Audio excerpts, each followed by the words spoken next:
The night shift at McDonald's that I'll never forget.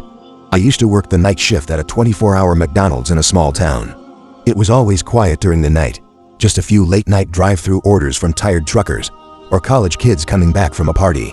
But there was one night that changed everything, and I still can't shake the memory. It was around 2:30 a.m., dead in the middle of my shift. There were only two of us working, me and another guy, Mike, who was in the back prepping.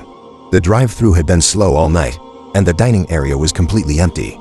It was one of those shifts where time seemed to drag, and I was counting down the minutes until my shift ended. That's when I noticed something on the security monitor movement near the back of the building.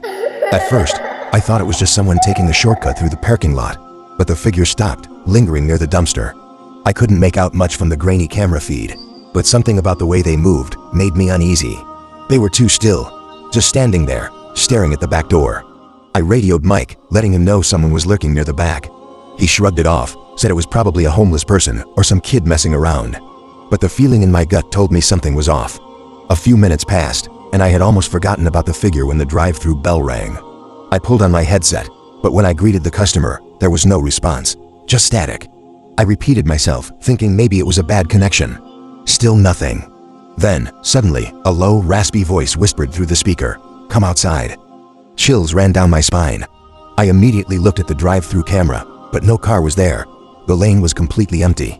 I was about to write it off as a prank when Mike came rushing out from the back, pale as a ghost. "Did you hear that?" he asked. Apparently, he had heard the same voice whispering from the back door, "Come outside." Now both of us were freaked out. We double-checked the cameras. There was no one in the drive-thru, and the figure by the dumpster had vanished. The lot was empty. The voice couldn't have come from anywhere. Then, the knocking started.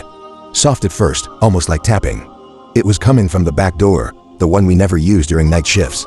Mike and I just stared at each other, frozen. Neither of us wanted to be the one to check, but after a few minutes of listening to that rhythmic knocking, Mike grabbed a broom and cautiously walked to the back. I stayed by the counter, heart pounding. When he opened the door, no one was there. The parking lot was still empty, no sign of anyone.